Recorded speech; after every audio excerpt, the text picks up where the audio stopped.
يا صباح الفل او يا مساء الفل بقى، عشان احنا بنعمل الفيديو بالليل. عاملين ايه الاخبار؟ يا رب تكونوا كويسين. اول حاجه برضو هرجع اقولها يا جماعه، ولازم اقولها في كل فيديو بتاعي: القدس عربيه وهتفضل عربيه، وربنا ينصر اخواتنا ان شاء الله في فلسطين، وان شاء الله القدس هترجع لنا عربيه.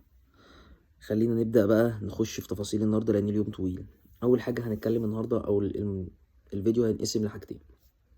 اول حاجه هنتكلم عن ماتش الاهلي والمقاولين، اللي انا شايفه ان هو ماتش ما كانش فيه كلام كتير خالص، ان يعتبر الاهلي مريح 90% من لعيبته او 95% من اللعيبه اللي لعبت اصلا ماتش سان داونز، وبيلعب يعتبر بناس تانية. هو بيجرب، عنده ناس متصابه وعنده ناس بيريحها بشكل عام. بقى الخط الهجوم كله كان بيريحه، ونص الملعب تقريبا كله باستثناء امام، وورا يعتبر هو اللي مثبت بس ورا، وبرده شايل عامه معلول والجون.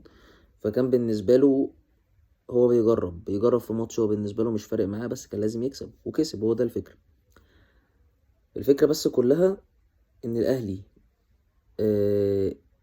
باين قوي ضعفه او ضعف الدكه بتاعته عكس الناس اللي بتلعب، وده باين، وده مش هيسع في الاهلي في مطوشه كتير لو الاهلي عنده اصابات كتير زي السنه اللي فاتت. دي اول حاجه. تاني حاجه، المقاولين ليها ضربه جزاء، بوجهه نظري ليها ضربه جزاء. ابراهيم نور الدين ما حسبهاش لان الكره لامسه في ايد اليو ديانج، باينه جدا جدا جدا. وهو يعني ممكن يكون احتسابها بقى في فكره اللي هي تقديريه، بس الحكم قال لك ان هم قريبين من بعض، بس هي ايده بره، يعني ايده بره حيز جسمه، فطبيعي انها تبقى ايه، ضربة جزاء. المهم يعني احنا بنقول لينا واللي علينا. الاهلي ضيع كتير جدا. جونين الاهلي جايين صدف، يعني مش جوان حلوه، الكوره متشاطه من بره تخبط يا دوب في كعب رجل اللاعب فتخش، وكذلك الجون الاولاني. بس الاهلي كسب، وهو ده المطلوب. العب وحش العب حلو، كسبت. فما انا ما عنديش كلام كتير اقوله في ماتش الاهلي، يعني لان هو كان مبدل، يعني مغير التشكيل كله اللي هو بيلعب بيه. ودي مش من عاده اصلا كولر ان هو بيبدل كده، بس هو اكيد بيريح لعيبه للماتش الماتش الجاي، انه عنده افريقيا طبيعي، هيبقى عنده كاس العالم للانديه الفتره الجايه، الدوري. فهيبقى عنده مطوشه حلوه قوي، وما تنساش ان هو عنده ماتش الكاس النهائي، سواء هيبقى مع بيراميدز او مع الزمالك، فهيبقى عنده مطوشه تقيله بشكل عام. لكن الاهلي كل اللي عمله ان هو غير اللعيبه، بس لعب بنفس الفكره بتاعته اللي هي 4-3-3 اللي هو بيلعبها. دايما بيزود لاعب بيزيد، فبتبقى بيعتبر انت عندك جوه المنطقه 3 بالاضافه للراجل اللي بيرفع، وممكن يبقى 4 بالاضافه للراجل اللي بيرفع. فالاهلي ما عندوش حاجه جديده اتكلم عنها، هي الفكره كلها ان هو كواليتي لعيبه بتلعب قاعد عنده على الدكه، وكواليتي لعيبه بتلعب اساسي. فرق كبير، فرق كبير، فرق باين، فرق باين. لان فرقه زي المقاولين انا قلتها وهي بتلعب الزمالك، هي ما تستحقش تكسب الزمالك، يعني هي فرقه لازم تتعادل مع الزمالك، فرقه عاديه جدا جدا جدا.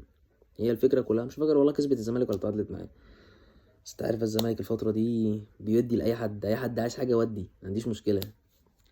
فكزمالك كاهلي ما عنديش كلام ان انا اقوله عليه كتير في الماتش. ماتش سهل جدا جدا جدا. ماتش الاهلي لو بيلعب بالفول تيم او الفول باور بتاعه عامه، الماتش كان ممكن يختلف عن كده. فرقه في المتناول جدا، بس في نفس الوقت ده بيدل وبيديك الارم ان انت لو عندك اصابات كتير مش هتسعفك الدكه في مطوشه كتيره قدام، لان انت اكيد سيبك من الدوري. انا قلت لك الدوري تعبان خالص، ما فيش اي حاجه فيه يعني. هما من فرقتين ثلاثه اللي ممكن نهق مع بعض كلنا يعني، لكن بقيه الفرق واقعه خالص. طبعا الكلام ده ما تبقش على الزمالك يا جماعه السنه دي، انا بتكلم على الاهلي، بيراميدز، زد، فيوتشر، ممكن والله زد كمان، لا فيوتشر مثلا، بس الباقي كله ما خالص يعني. فدول الفرق اللي انا ممكن اتكلم عليهم ان هم ممكن، ومعاهم الزمالك. طبعا الزمالك دماغه، يعني هو ودماغه، يعني ممكن تلاقيه مره واحده فوق مره واحده تحت، بس انا بتكلم على الاجمالي. فده بيديك انت الارم ان انت عندك مشاكل في الدكه. المشاكل اللي في الدكه عندك ان مش اللعيبه اللي على الدكه قاعده زيها زي اللعيبه، طبعا ده لان اللعيبه دي مريحه وقاعده وما بتلعبش وما عندهاش حساسيه المباراه، دي حاجه. تاني حاجه ان الكواليتي باين، فرق كواليتي. ناس بتخلص صح وناس مفيش.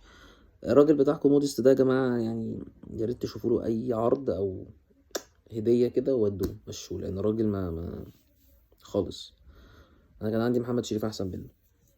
طيب خلينا بقى نرجع ونسيبنا من ماتش الاهلي، وبشكل عام مبروك للنادي الاهلي. وزي ما قلت لك كده، هو كان ليهم ضربه جزاء. المقاولين يعني هو ما جاش الماتش، جه متاخر قوي، ما عملش اللي كان المفروض ان هو يعمله. لو انت راجل خسران 2-1 من بدري او 2، فانت جبت جون، فانت عايز تضغط، فانت المفروض بقى ترمي خلاص. انت في اخر 10 دقايق المفروض بقى تجري وتعمل كل حاجه، وانت بتلعب دايما كل سنه مع الفرق الكبيره ورا، وده مشكله. يعني عمر ما الدوري بتاعنا هيتغير طول ما احنا بنفكر كده.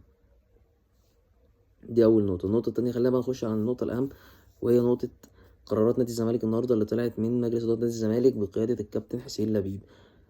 كان لازم يعمل كده وده ضروري، هقوله ليه. اول حاجه طبعا هو وجه الشكر لأوسوريو بفسخ العقد بالتراضي، ودي حاجه محترمه، ولا انت بتغلط فيه ولا حد بيطلع يشتمه ولا هو بيشتم فيك ولا احنا بنرد ولا الكلام ده كله.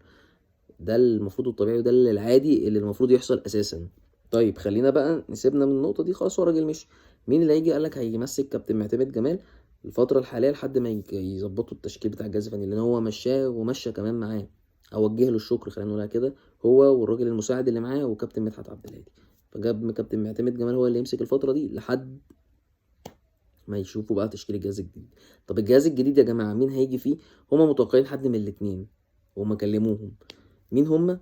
جروس وموسيماني، واحد من الاثنين هيجي يمسك، وممكن بقى حد تالت. دول اللي انا عندي علم بيهم ان هما بيتكلموا معاهم، ومنهم جروس. وجروس قال انا كنت عايز اعرف بس البلان بتاعت النادي هتبقى ماشيه ازاي. هنشوف بقى الدنيا هتمشي فين، دي لسه ما نعرفهاش بقى، بس لازم حد اكيد يمسك. يعني انا كنت اتمنى ان حد يمسك قبل ماتش بيراميدز، بس هتبقى بالنسبه لنا ان لما كابتن معتمد جمال يمسك الماتش هتبقى افضل، لان هو هياخد الفتره اللي هي ال8 ايام او ال4 ايام او ال5 ايام اللي متبقيين قبل الماتش، ده افضل. ماتشهم 8 النهارده 4 النهارده 5 كمان 3 ايام، فهو بالنسبه لي هو افضل. على الاقل حد يبقى ماسك الفرقه وعارف الفرقه وفاهمها، مش حد لسه هيجي يجرب في ماتش مهم. دي النقطه الاولانيه. النقطه الثانيه اللي احنا هنتكلم بقى فيها اللي هي بتاعه فتوح والزناري وصبحي. طبعا مصر كلها عارفه ايه اللي حصل، وانا اتكلمت على الفيديو ده قبل كده في فيديو قديم قصدي عن اللي حصل. عجبني قوي ان هو عمل القرار اللي هو انا ما عنديش حد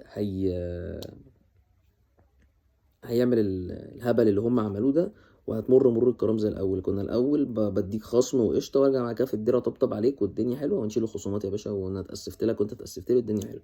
عجبني قوي ان هو لا يا باشا انت متحول كلكم انتوا الثلاثه تحقيق، وتعالى يا باشا بقى بعد كده كلكم بتتباعوا في يناير، عرض للبيع في يناير. كده كده فتوح ماشي في يناير، احنا عارفين هو كده كده ماضي مع زد، مصر كلها عارفه تقريبا ان هو ماضي مع زد. تمام. فالراجل ماضي مع زد، وزي ما قلت لك هو بيداخل في الليله كلها بيراميدز وزد، فهنشوف بقى مين فيهم هيخلصوا لمين. هو كده كده خلاص انت عرض نهائي للبيع، فما فيش بقى حل انك انت ترجع تاني. دي اول نقطه. النقطه الثانيه بالنسبه للاثنين تانيين كده كده قاعدين معاك لحد المفروض اخر السنه، فحلو ان انت هتمشيهم، ويا ريت بقى تاخد معاهم عبد الغني وتاخد معاهم عبد الله جمعه، لان الشله دي كده كلها انا بجيبها كده اهو مع بعض، اخيرا هتلعب في مراجيح السيده. ما تنفعش. عبد الله دماغه مش في الكوره اصلا. عبد الغني طبعا حاج ابن سوريا، تمام، اللي هو مسمي نفسه في بابجي ابن سوريا. والباقيين اديك زي ما انت شايف، هي دي العقليه اللي جوه نادي الزمالك. المفروض دي عقليه هتجيب بطولات، فطبعا مش موجوده. فشكرا. دول كده ايه الشباب اللذيذ اللي عندنا، فاتمنى تاخد عليهم الاثنين اللي انا قلتهم ويتوكلوا كده معاهم يبقوا هما الخمسه. فعجبني ان انت عملت كده لسببين. اول سبب علشان لازم اللعيبه دي تتربى وتتأدب قدام الناس، وتعرف ان نادي الزمالك مش اي حد بيخشه، ومش اي حد هيتعامل معاه، وهيتعامل عادي، واللي هيحصل ده مش هيتكرر تاني زي الاول. دي اول نقطه. النقطه الثانيه هي جات لك على الطبطاب زي ما قلت لك المره اللي فاتت، ان هو راجل غلط، فانت كده كده هتبيعه وهتديله سعره، وشوف بقى انت كده كده عرضته للبيع فخلاص. النقطه بقى الاهم من الكلام ده كله ان انت عندك الفرقه اوضه اللبس ما تفلتش منك، لان انت لو كنت عديتها مرور الكرام وعادي والدنيا حلوه، كانت اوضه اللبس دي طول السنه بقى كل سنه وانت طيب هتحتاج غربله لاوضه اللبس كامله، لان ما ينفعش ان انت كمان خلاص. ما انا شفتك بقى اللاعب بيعمل في النادي كده وعادي قشطه والدنيا مشيت، لا يبقى خلاص يا باشا انا كمان هعمل اوسخ منه. ما الدنيا حلوه يعني قشطه تمام، احنا مع بعض بقى. ما فيش الكلام ده. فكويس ان انت خدت القرار الصح في الموضوع ده، انك انت مش هعمل ده، ان انا مش هعديها مرور الكرام ونحلها مع بعض حبي. فعجبني. شكرا كابتن حسين لبيب. هنشوف الفتره الجايه بقى ايه اللي هيحصل فيها. ويدوب في ماتش ضرب نار النهارده بتاع نهائي الدوري الافريقي شغال 2-1 تقريبا لحد دلوقتي للوداد، وهيبقى ماتش حلو قوي في بريتوريا بقى العوده. يلا شوفوا اشوفكم على خير. متنسوش تعملوا لايك فولو وتفعلوا زر الجرس عشان يوصلكوا كل جديد. واشوفكم ماتش بيراميدز والزمالك، هيبقى ماتش حلو قوي قوي قوي. هنتكلم عليه، هنشوف بقى الزمالك بشكله جديد، هنشوف بقى ايه الافكار اللي رايحه واللي موجوده. سلام.